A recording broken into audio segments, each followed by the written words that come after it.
Hey guys, நான் உங்க ஷாம், இது உங்க ஜிஓடி. இன்னைக்கு நம்ம பார்க்க போறது TP-Linkோட Archer AX10 அப்படிங்கிற ஒரு மாடலோட அன்பாக்சிங்.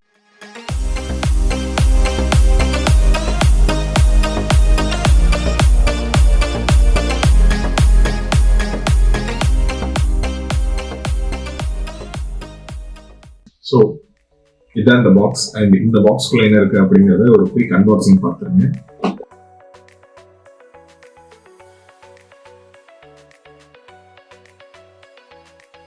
இதுதான் வந்து ஆர்ச்சர் AX10ஓட பாக்ஸ். உள்ளே பார்த்தீங்கன்னா ஒரு உடன் பாக்ஸ் இருக்குது அண்ட் அதில் வந்து ஒரு குவிக் ஸ்டார்ட் கைடும் மற்ற வாரண்டி டீட்டெயில்ஸும் கொடுத்துருக்காங்க. ஸோ இதை எப்படி பேர் பண்ணுறது அப்படிங்கிற டீட்டெயில்ஸ் வந்து இதிலே கொடுத்துருக்கு.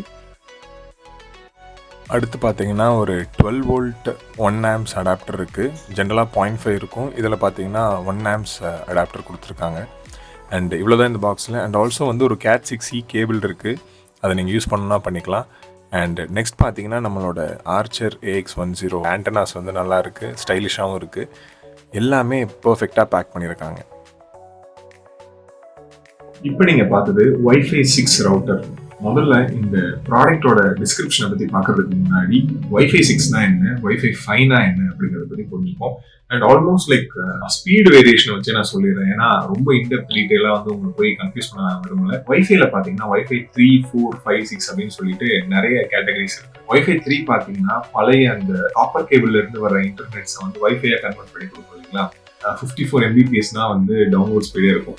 அதாவது ஸ்பீட் டெஸ்ட் பண்றப்பே உங்களுக்கு 54 Mbps வரைக்கும் தான் வந்து அந்த Wi-Fi 3ல கிடைக்கும். அண்ட் Wi-Fi 4 அப்படின்னு வந்து பாத்தீங்கன்னா ஒரு 600 Mbps. 600 Mbps தான் உங்களுக்கு கன்வர்ஷன்ல பாத்தீங்கன்னா வந்து 60 Mbps டவுன்லோட்ல கிடைச்சிடும். ஸோ இது வந்து இவால்வ் ஆனது. ஸோ கொஞ்சம் வருஷம், ஒரு 5-6 வருஷத்துக்கு முன்னாடியே வந்து இந்த Wi-Fi 4 அப்படிங்கிறது வந்து உங்களுக்கு வந்திருக்கும். அண்ட் அதுக்கடுத்து வந்ததுதான் பாத்தீங்கன்னா Wi-Fi 5. ஸோ Wi-Fiயோட 5 பேண்ட்வித்லாம் வந்து பாத்தீங்கன்னா 2 பேண்ட்ல அவைலபிளா இருக்கும். 2.4 GHzலையும் 5 GHz பேண்ட்லயும் ஆப்ரேட் ஆகும். இது என்ன அப்படின்னு பாத்தீங்கன்னா ரீசெண்ட் டேஸ்ல உங்க போன்ஸ்ல பாத்தீங்கன்னா 2.4/5 GHz நீங்க Wi-Fi கனெக்ட் பண்றப்ப நோட்டீஸ் பண்ணிருப்பீங்க. ஸோ அது என்ன அப்படின்னா அந்த 2 பேண்ட்வித்லையும் இருக்கக்கூடிய இன்டர்நெட் வந்து உங்களுக்கு அப்படியே எடுத்து உங்களுக்கு கன்வெர்ட் பண்ணி கொடுக்கும். ஸோ 2.4 GHzல பார்த்தீங்கன்னா ரேஞ்ச் ஜாஸ்தியாக இருக்கும் அண்ட் ஸ்பீட் கம்மியாக இருக்கும். பட் 5 GHz பேண்ட்ல பார்த்தீங்கன்னா ரேஞ்ச் கம்மியாக இருக்கும், ஸ்பீடு ஜாஸ்தியாக இருக்கும். இவ்வளோதான் கான்செப்ட். இது ஒரு பேசிக்கான கான்செப்ட். அண்ட் இதுக்கு அடுத்து வந்தது தான் பார்த்தீங்கன்னா Wi-Fi 6. ஸோ இந்த Wi-Fi 5 பார்த்தீங்கன்னா அப் டு ஒரு 3.5 Gbps இன்டர்நெட் ஸ்பீடு வரைக்கும் ஹேண்டில் பண்ண முடியும். ஸோ 3.5 Gbps ஸ்பீடு அப்படின்னு பார்த்தீங்கன்னா உங்களுக்கு கன்வர்ஷன்லேயே பார்த்தீங்கன்னா 300 Mbps வரைக்கும் டவுன்லோட் ஸ்பீட் அப்படிங்கிறது உங்களுக்கு கிடைக்கும். ஸோ ஸ்பீட் டெஸ்ட் பண்ணுறப்போ உங்களுக்கு 3.5 Gbps கிடைக்குது அப்படின்னா கன்வர்ஷனில் உங்களுக்கு டவுன்லோட் ஆகிறப்போ 300 Mbps வந்து ஒரு ஃபைல் உங்களுக்கு டவுன்லோட் ஆகும். இதுதான் கான்செப்ட். ஒரு அப்ராக்சிமேஷன் தான் சொல்லியிருக்கேன். அண்ட் இது மட்டும் கிடையாது. இப்போ Wi-Fi 6 அப்படிங்கிறது பார்த்தீங்கன்னா இப்போ ரீசெண்டாக வந்து ஒரு அப்டேட் 6E அப்படின்லாம் பார்த்தீங்கன்னா எதுக்குன்னு வந்துச்சுன்னா இப்போ ஒரு 4-5 டிவைஸ் அவங்க வீட்டில் கனெக்ட் ஆயிருந்தாலுமே எக்ஸ்ட்ரீம் டிமாண்ட் வந்து அது வந்து சாட்டிஸ்ஃபை பண்ணணும் அப்படிங்கிறதுக்காக வந்ததுதான் வந்து இந்த 6 and 6E. ஸோ 6E பார்த்தீங்கன்னா 9.5 Gbps வரைக்கும் இன்டர்நெட் ஸ்பீடை வந்து ஹேண்டில் பண்ணும். ஸோ உங்களுக்கு புரியுற மாதிரி சிம்பிளா வந்து சொல்லணும் அப்படின்னா Wi-Fi 3, 4, 5, 6 3 வந்து 54 Mbps ஸ்பீட்ல இருக்கும். 4 வந்து பாத்தீங்கன்னா ஒரு 600 Mbps வரைக்கும் ஹேண்டில் பண்ணும். 5 வந்து 3.5 Gbps அண்ட் 6 வந்து பாத்தீங்கன்னா 9 Gbps வரைக்கும் ஹேண்டில் பண்ணணும்னு சொல்லியிருக்காங்க. ஸோ யாருக்கு இந்த Wi-Fi 6? Wi-Fi 6 வந்து பேசிக்காவே பாத்தீங்கன்னா இன்டர்நெட் ஆஃப் திங்ஸ். அதாவது வீட்டில் வந்து நீங்க ஒரு எக்ஸ்டென்சிவ் டாஸ்க் பண்றீங்க, அதுக்கு அடுத்து வந்து உங்களோட IoT திங்ஸ்லாம் இருக்கும். அலெக்ஸா மாதிரி நீங்க டிவைஸ் வச்சிருந்தீங்க அப்படின்னா லைட்டோ, ஃபேனோ, இல்லாட்டி உங்களோட கிச்சன்ல இருக்கிற அந்த ஃப்ரிட்ஜோ நீங்க வந்து ஈஸியா வந்து சிங்கிளா கனெக்ட் பண்ணிக்க முடியும். இப்போ நீங்க வீட்டுக்கு வர்றதுக்கு முன்னாடியே வந்து உங்க அலெக்ஸாட்ட நீங்க சொன்னீங்க அப்படின்னா உங்களோட வீட்டில் இருக்கிற பெட்ரூம் ஏசி அதை ஆன் பண்ணி வச்சிடும். இந்த ரூம் சில்லா இருக்கணும் அப்படிங்கிறதுக்காக. ஸோ இந்த மாதிரி சில கண்ட்ரோல்ஸ்லாம் இருக்கணும் அப்படின்னா மல்டிபிள் டிவைசஸ் வந்து ஒரு சென்ட்ரல் சர்வர்ல கனெக்ட் ஆகிருக்கும். ஸோ அந்த சென்ட்ரல் சர்வர் மாதிரி ஆக்ட் பண்ணக்கூடிய சில டிவைசஸ்ல இதுவும் ஒன்று. ஸோ இந்த AX1500 அப்படிங்கிற இந்த ரவுட்டர் பார்த்தீங்கன்னா பின்னாடியே வந்து உங்களுக்கு ஒரு இமேஜும் கொடுத்துருப்பாங்க. ஸோ இதுதான் வந்து அந்த IoT ஆஃப் திங்ஸ். ஸோ பார்த்தீங்கன்னா தெரியும். ஸோ இந்த IoT டிவைசஸ் எல்லாமே வந்து இதில் கனெக்ட் பண்ணிக்கலாம் அப்படின்ற மாதிரி அவங்க சொல்லியிருக்காங்க. இப்போ வரைக்கும் வந்து 300 Mbps வந்து நாமினல் ஸ்பீடாக இருக்கு. ஒரு ஜியோ, ஏர்டெல், அப்புறம் ஹேத்வேவாக இருக்கட்டும், AX1500 இருக்கட்டும், மினிமம் பேஸ் ஸ்பீடே பார்த்தீங்கன்னா வந்து 150 Mbps ஸ்டார்ட் ஆகும். 150 Mbpsனா கன்வர்ஷனில் டவுன்லோட் ஸ்பீட் பார்த்தீங்கன்னா 10 Mbps 15 Mbps வந்து உங்களுக்கு டவுன்லோட் ஆகும். ஸோ இந்த மாதிரி இருக்கிற சுச்சுவேஷனில் பார்த்தீங்கன்னா உங்களுக்கு வைஃபை 5 இல்லாட்டி 4 போதுமானது. பட் உங்களுக்கு நீங்கள் ஒரு வீடு கட்டுறீங்க, இல்லாட்டி ஒரு புது வீட்டுக்கு ஷிஃப்ட் ஆகிறீங்க, அதில் ஐஓடி நீங்கள் வச்சுக்கணும்னு ஆசைப்படுறீங்க அப்படிங்கிற பட்சத்தில் அந்த எல்லா டிவைசஸுமே ஒரு சென்ட்ரல் டிவைஸில் கனெக்ட் ஆகும். ஸோ அந்த ஒரு ரீசனுக்காக வந்து நீங்கள் அப்போ வந்து ஒரு டிவைஸ் மாற்றலாம். உங்களுக்கு டிஃபால்ட்டாக ஏர்டெல், ஜியோலேருந்து ஒரு டிவைஸ் கொடுத்துருவாங்க. பட் அது இல்லாமல் இந்த மாதிரி தனியாக ஒரு ரவுட்டரை வந்து நீங்கள் கனெக்ட் பண்ணி வச்சுக்கிட்டிங்கன்னா ரேஞ்ச் வந்து லாங்காக கிடைக்கிறதுக்கு சான்ஸ் இருக்குது. எதுக்கு அப்படி சொல்கிறேன்னா 5 GHz வந்து ரேஞ்ச் கம்மின்னு நான் சொல்லியிருந்தேன். பட் இதில் வந்து பார்த்தீங்கன்னா அந்த 4 ஆண்டனா இருக்குது. ஸோ பார்த்தீங்கன்னாலே தெரிஞ்சிருக்கும், அந்த டிவைஸ்லேயும் 4 ஆண்டனா இருக்குது. ஸோ அந்த 4 ஆண்டனாவுமே வந்து 5 GHz பேண்ட் வந்து பூஸ்ட் பண்ணணும்.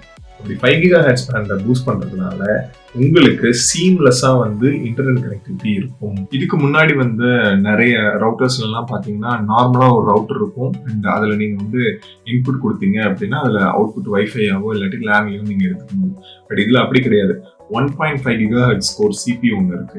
எதுக்கு இந்த CPU இதில் வச்சிருக்காங்க அப்படின்னு பார்த்தீங்கன்னா, இதுக்கு முன்னாடி இருக்கிற டிவைசஸ்லாம் ஒரு பேலன்ஸ்டு ஷேரிங் இருக்காது. ஸோ இந்த CPU வந்து என்ன பண்ணும் அப்படின்னா 10 டிவைஸ் வந்து அட் அ டைம் நீங்கள் கனெக்ட் பண்ணிருக்கீங்க. உங்களோட ஆக்சுவல் இன்டர்நெட் ஸ்பீடு வந்து 1000 Mbps, ஃபார் எக்ஸாம்பிள் 1 Gbps இருக்குன்னு வச்சுக்கோம்.